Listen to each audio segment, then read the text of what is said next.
SIR നടപടികൾ തദ്ദേശ തെരഞ്ഞെടുപ്പിന് തടസ്സം സൃഷ്ടിക്കുന്നില്ല എന്ന് സംസ്ഥാന തെരഞ്ഞെടുപ്പ് കമ്മീഷൻ സുപ്രീം കോടതിയിൽ. തെരഞ്ഞെടുപ്പിൽ നിയോഗിച്ചിരിക്കുന്ന ഉദ്യോഗസ്ഥർക്ക് SIR ചുമതലകൾ നൽകിയിട്ടില്ല.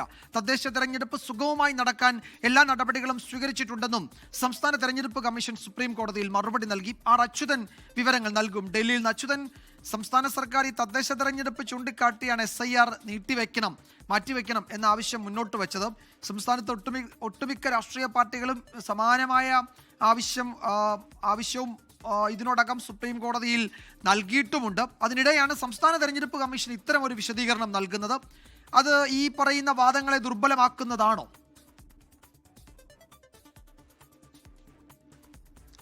വിജയകുമാർ, കേരളത്തിലെ തീവ്ര വോട്ടർ പട്ടിക പരിഷ്കരണത്തിനായ ഹർജികൾ നാളെ സുപ്രീം കോടതി പരിഗണിക്കുമ്പോൾ ഏറെ നിർണായകമാണ് സംസ്ഥാന തെരഞ്ഞെടുപ്പ് കമ്മീഷന്റെ ഈ മറുപടി. കാരണം സംസ്ഥാന സർക്കാർ സുപ്രീം കോടതിയിൽ ചൂണ്ടിക്കാട്ടിയത് ഈ തെരഞ്ഞെടുപ്പ് ചുമതലയിലുള്ള ഉദ്യോഗസ്ഥരാണ് SIR പ്രക്രിയയുടെ ഭാഗമാകുന്നത്. അതുകൊണ്ട് തന്നെ അവിടെ ഒരു പ്രായോഗികമായിട്ടുള്ള വിഷയമുണ്ട് എന്നതായിരുന്നു സംസ്ഥാന സർക്കാരിന്റെ വാദം. അതിനെ പൂർണ്ണമായി തള്ളുന്നതാണ് സംസ്ഥാന തെരഞ്ഞെടുപ്പ് കമ്മീഷന്റെ മറുപടി എന്നത്. കാരണം തെരഞ്ഞെടുപ്പ് ചുമതല നൽകിയിരിക്കുന്ന ഉദ്യോഗസ്ഥരെ SIR പ്രക്രിയയുടെ ഭാഗമായി നിയോഗിച്ചിട്ടില്ല എന്ന ഒരു വാദമാണ് ഇപ്പോൾ സംസ്ഥാന തെരഞ്ഞെടുപ്പ് കമ്മീഷൻ മറുപടിയിലൂടെ സുപ്രീം കോടതിയെ അറിയിച്ചിരിക്കുന്നത്. തദ്ദേശ സ്വയംഭരണ തെരഞ്ഞെടുപ്പിന് ഒരു തടസ്സവും സൃഷ്ടിക്കുന്ന തരത്തിലല്ല SIR പ്രക്രിയകൾ സംസ്ഥാനത്ത് പുരോഗമിക്കുന്നത് എന്നതും ഈ മറുപടിയിൽ പറയുന്നുണ്ട്. തദ്ദേശ തെരഞ്ഞെടുപ്പ് സുഗമമായി നടക്കാൻ എല്ലാ നടപടിയും സ്വീകരിച്ചു. അതിന് സർക്കാർ തന്നെ ഭരണപരമായ എല്ലാ സൗകര്യവും ഒരുക്കിയിട്ടുണ്ട്. അത് ചീഫ് സെക്രട്ടറി തന്നെ സംസ്ഥാന തെരഞ്ഞെടുപ്പ് കമ്മീഷനെ അറിയിച്ചിട്ടുണ്ട് എന്ന മറുപടിയാണ് ഇപ്പോൾ സംസ്ഥാന തെരഞ്ഞെടുപ്പ് കമ്മീഷൻ സുപ്രീം കോടതിയിൽ നൽകിയിരിക്കുന്നത്. അങ്ങനെ വരുമ്പോൾ സ്വാഭാവികമായും നാളെ സംസ്ഥാന സർക്കാരിന്റെ വാദത്തെ ഇതിലൂടെ മറികടക്കാനായി കഴിയും.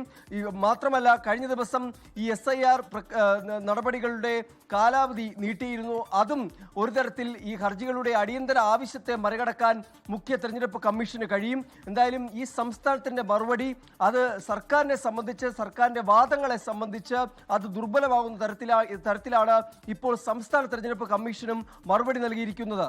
വിജയകുമാർ. അച്യുതൻ, ഇതിൽ നാളെ ഹർജി പരിഗണനയ്ക്കെടുക്കുന്ന ഘട്ടത്തിൽ ഈ സംസ്ഥാന തെരഞ്ഞെടുപ്പ് കമ്മീഷന്റെ മറുപടി വളരെ പ്രധാനപ്പെട്ടത് തന്നെയാണ്. ഇതിൽ തദ്ദേശ തെരഞ്ഞെടുപ്പ് സുഗമമായി നടത്തുന്നതിന് സർക്കാർ ഭരണപരമായ എല്ലാ സൗകര്യങ്ങളും ചെയ്തിട്ടുണ്ട്. ചീഫ് സെക്രട്ടറി തന്നെ ഇത് സംസ്ഥാന തെരഞ്ഞെടുപ്പ് കമ്മീഷനെ അറിയിക്കുകയും ചെയ്തിട്ടുണ്ട് എന്ന് ചീഫ് സെക്രട്ടറി പറഞ്ഞ കാര്യവും ഈ തെരഞ്ഞെടുപ്പ് കമ്മീഷന്റെ വിശദീകരണത്തിലുണ്ട്. അപ്പോൾ ഏത് സാഹചര്യത്തിലാണ് സംസ്ഥാന സർക്കാർ സുപ്രീം കോടതിയിൽ ഇത്തരം ഒരു ഹർജിയുമായി വന്നത് എന്ന ചോദ്യമടക്കം നാളെ സർക്കാരിന് വേണ്ടി ഹാജരാകുന്ന ഇപ്പോൾ കപിൽ സിബലാണ്, അദ്ദേഹത്തിന് നേരെ ഉണ്ടാകില്ലേ? ആ നിലയിലാണല്ലോ ഈ വിശദീകരണം കോടതിയിലേക്ക് എത്തുന്നത് ഇപ്പോഴല്ലേ? സ്വാഭാവികം വിജയകുമാർ. കാരണം നാളെ ഇത് പരിഗണനയിലേക്ക് വരുമ്പോൾ ഈ തെരഞ്ഞെടുപ്പ് കമ്മീഷൻ തന്നെ ഈ ഒരു കാര്യം മുൻനിർത്തും. സംസ്ഥാന സർക്കാരുമായി കൂടിയാലോചിച്ചുകൊണ്ട് അവർ ഭരണപരമായ എല്ലാ സൗകര്യങ്ങളും ഒരുക്കിയിട്ടുണ്ട് എന്ന കാര്യം ചീഫ് സെക്രട്ടറി മുഖാന്തരം സംസ്ഥാന തെരഞ്ഞെടുപ്പ് കമ്മീഷനെ അറിയിച്ചിരുന്നു എന്നതുൾപ്പെടെ ആ വാദങ്ങൾ മുൻപോട്ട് വരുമ്പോൾ സ്വാഭാവികമായും കോടതി തന്നെ അക്കാര്യത്തിൽ സംസ്ഥാന സർക്കാരിനോടൊരു വിശദീകരണം ചോദിക്കും. കാരണം നിങ്ങൾ സംസ്ഥാന സർക്കാരിനോട് എല്ലാ കാര്യവും തേടിയ ശേഷമല്ലേ ഇത്തരമൊരു തീരുമാനങ്ങളിലേക്ക് കടന്നതടക്കമുള്ള ചോദ്യങ്ങൾ ഉന്നയിക്കാൻ കോടതിക്ക് കഴിയും. പക്ഷെ എന്നിരുന്നാലും നിലവിലെ ഈ സംസ്ഥാന തെരഞ്ഞെടുപ്പ് കമ്മീഷൻ നൽകിയിരിക്കുന്ന മറുപടി അത് സർക്കാരിനെ സംബന്ധിച്ച് കുറച്ച് കൂടുതൽ പ്രതിസന്ധികൾ സൃഷ്ടിക്കുന്നതാണ്. കാരണം ഈ അടിയന്തരമായിട്ടുള്ള സ്റ്റേ അത് മുൻനിർത്തിയ ആവശ്യം എന്നുള്ളത് തദ്ദേശ തെരഞ്ഞെടുപ്പ് പശ്ചാത്തലം, ഒപ്പം തന്നെ BLOമാർ അനുഭവിക്കുന്ന സമ്മർദ്ദം. ഈ എനുമറേഷൻ ഫോം ഡിസംബർ 4-ന് സമർപ്പിക്കാനുള്ള തീയതി അടുത്തിരിക്കുന്നത് കൊണ്ട് തന്നെ BLOമാർ അനുഭവിക്കുന്ന സമ്മർദ്ദം, ഒപ്പം തന്നെ ഈ രണ്ട് ചുമതലകളിലും ഒരേ ഉദ്യോഗസ്ഥരെയാണ് നിയോഗിച്ചിരിക്കുന്നത് എന്ന വാദങ്ങൾ, അതിനെയെല്ലാം ഇവിടെ സംസ്ഥാന തെരഞ്ഞെടുപ്പ് കമ്മീഷനും മുഖ്യ തെരഞ്ഞെടുപ്പ് കമ്മീഷനും ഇതിനോടകം മറികടക്കുവാനുള്ള മറുപടികളാണ് നൽകിയിരിക്കുന്നത്. മുഖ്യ തെരഞ്ഞെടുപ്പ് കമ്മീഷൻ തന്നെ ഈ തീയതി നീട്ടിവെച്ചതോടുകൂടി തന്നെ ആ ഒരു വാദത്തെ മറികടക്കാനായി കഴിയും. സംസ്ഥാന തെരഞ്ഞെടുപ്പ് കമ്മീഷൻ അറിയിക്കുന്നത് തദ്ദേശ തെരഞ്ഞെടുപ്പുമായി അല്ലെങ്കിൽ അതിനൊരു തടസ്സവും സൃഷ്ടിക്കുന്ന തരത്തിലല്ല SIR പ്രക്രിയ മുൻപോട്ട് പോകുന്നത്. ഈ രണ്ട് ചുമതലകളിലും വ്യത്യസ്ത ഉദ്യോഗസ്ഥരെയാണ് നിയോഗിച്ചിരിക്കുന്ന എന്ന വാദം, അത് സുപ്രധാനമായി തന്നെ ആ വാദം നിലനിൽക്കും. അത് സംസ്ഥാന തെരഞ്ഞെടുപ്പ് കമ്മീഷൻ അറിയിക്കുമ്പോൾ ഇനി കേരളത്തിന്റെ ആവശ്യം, കേരളത്തിലെ SIR നടപടികൾക്കെതിരെ ഹർജിക്കാർ ഉന്നയിക്കുന്ന ആവശ്യങ്ങളിൽ ഈ അടിയന്തര സ്റ്റേ എന്നൊരു ആവശ്യം അതുണ്ടാകുമോ എന്നതാണ് ഏറെ നിർണായകമായി മാറുക.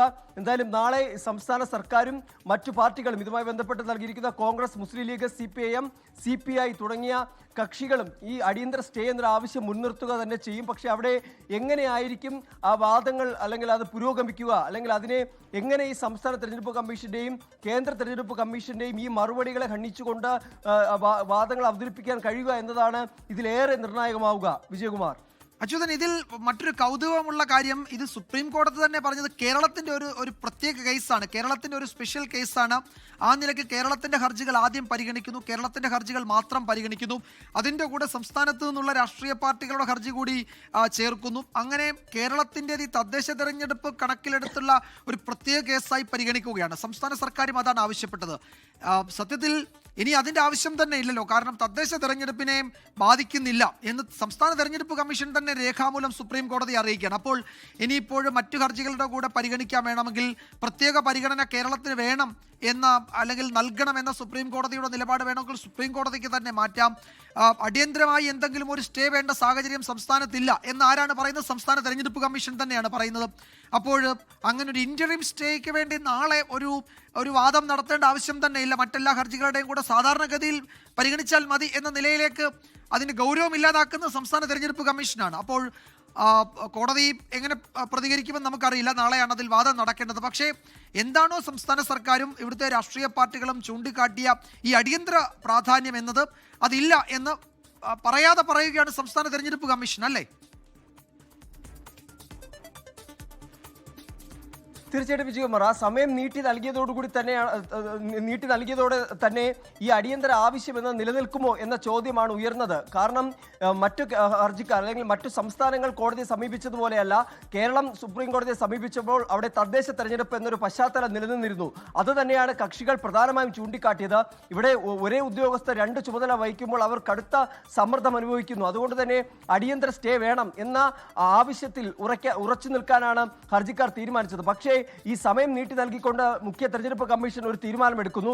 എന്നാൽ സംസ്ഥാന തെരഞ്ഞെടുപ്പ് കമ്മീഷന്റെ മറുപടി എന്ന് പറയുന്നത് ഈ തദ്ദേശ തെരഞ്ഞെടുപ്പിനെയോ SIR പ്രക്രിയയോ ഒരു തരത്തിലും ബാധിക്കുന്നില്ല. അതിന് രണ്ടിനും വ്യത്യസ്ത ഉദ്യോഗസ്ഥരെയാണ് നിയോഗിച്ചിരിക്കുന്നത്. ഒപ്പം സുഗമമായി നടത്തിക്കുവാനുള്ള ഭരണപരമായിട്ടുള്ള സൗകര്യം സർക്കാർ ഒരുക്കിയിട്ടുണ്ട് എന്ന് സർക്കാർ തന്നെ ചീഫ് സെക്രട്ടറി മുഖാന്തരം അറിയിച്ചു എന്ന് പറയുമ്പോൾ അവിടെ സ്വാഭാവികമായും അടിയന്തര സ്റ്റേ എന്നൊരു ആവശ്യം എങ്ങനെ നിലനിൽക്കും എന്ന ചോദ്യമാണ് ഇനി ഉയരുന്നത്. കാരണം ഇതിൽ കഴിഞ്ഞ തവണ സുപ്രീം കോടതി ഈ വിഷയം പരിഗണിക്കുമ്പോൾ മുഖ്യ തെരഞ്ഞെടുപ്പ് കമ്മീഷനോട് പറഞ്ഞത് കേരളത്തിന്റെ ആവശ്യം എന്നത് ഈ സമയം നീട്ടി നൽകുക, അത് പരിഗണിച്ചുകൂടെ എന്നായിരുന്നു തെരഞ്ഞെടുപ്പ് കമ്മീഷനെ അറിയിച്ചത്. അങ്ങനെ വരുമ്പോൾ ആ ആവശ്യമായിരുന്നു ഈ സമയം നീട്ടി നൽകിക്കൊണ്ട് മുഖ്യ തെരഞ്ഞെടുപ്പ് കമ്മീഷൻ ഒരു തീരുമാനം എടുക്കുന്നത്. അപ്പോൾ സ്വാഭാവികമായും ഈ അടിയന്തര സ്റ്റേ എന്നൊരു ആവശ്യം ഇനി നിലനിൽക്കുമോ എന്നതാണ് ചോദ്യം. എന്തായാലും നാളത്തെ വാദങ്ങൾ അതേറെ നിർണായകമാണ്. എങ്ങനെയായിരിക്കും ഈ മുഖ്യ തെരഞ്ഞെടുപ്പ് കമ്മീഷന്റെയും സംസ്ഥാന തെരഞ്ഞെടുപ്പ് കമ്മീഷന്റെയും വാദങ്ങളെ ചെറുക്കാൻ മറ്റു കക്ഷികൾ തയ്യാറെടുക്കുക, അല്ലെങ്കിൽ അവരുടെ വാദങ്ങൾ സംസ്ഥാന സർക്കാർ ഉന്നയിച്ച ആ വാദങ്ങളോട് ചേരുന്നതല്ല, അല്ലെങ്കിൽ ആ വാദങ്ങളെ ഖണ്ഡിക്കുന്നത് തന്നെയാണ് സംസ്ഥാന തെരഞ്ഞെടുപ്പ് കമ്മീഷൻ സുപ്രീം കോടതിയിൽ നൽകിയ ഈ മറുപടി. SIR നടപടികൾ തദ്ദേശ തെരഞ്ഞെടുപ്പിന് തടസ്സം സൃഷ്ടിക്കുന്നില്ല എന്നാണ് സംസ്ഥാന തെരഞ്ഞെടുപ്പ് കമ്മീഷൻ കോടതിയെ അറിയിച്ചത്. തെരഞ്ഞെടുപ്പിന് നിയോഗിച്ചിരിക്കുന്ന ഉദ്യോഗസ്ഥർക്ക് SIR-മായി ബന്ധമില്ല, ചുമതലകൾ അവർക്ക് നൽകിയിട്ടില്ല. തദ്ദേശ തെരഞ്ഞെടുപ്പ് സുഗമമായി നടക്കാൻ നടപടികൾ സ്വീകരിച്ചിട്ടുണ്ട് എന്നാണ് സംസ്ഥാന തെരഞ്ഞെടുപ്പ് കമ്മീഷൻ സുപ്രീം കോടതിയെ രേഖാമൂലം നൽകിയ മറുപടിയിൽ പറയുന്നത്. അപ്പോൾ ഇടക്കാല സ്റ്റേ എന്നതും അടിയന്തരമായി വാദം കേട്ട് തീരുമാനമെടുക്കേണ്ട വിഷയമെന്നുമുള്ള അർജൻസി ഈ സർക്കാരിന്റെ പെറ്റീഷൻ ഉണ്ടാകുമോ എന്നത് നാളെ അറിയാം. കോടതിയിൽ സംസ്ഥാന തെരഞ്ഞെടുപ്പ് കമ്മീഷൻ എന്തായാലും വ്യത്യസ്തമായൊരു മറുപടിയാണ് നൽകിയിരിക്കുന്നത്. അച്യുതനാണ് വിവരങ്ങൾ നൽകിയത് ഡൽഹിയിൽ നിന്ന്. ലോകത്തെവിടെയായാലും ഏത് സമയത്തും 24 വാർത്തകളും ഓഗ്മെന്റഡ് റിയാലിറ്റി പാക്കേജുകളും എക്സ്പ്ലെയിനറുകളും വിശദമായി കാണാൻ ഞങ്ങളുടെ യൂട്യൂബ് ചാനൽ നിങ്ങൾക്ക് സബ്സ്ക്രൈബ് ചെയ്യാം.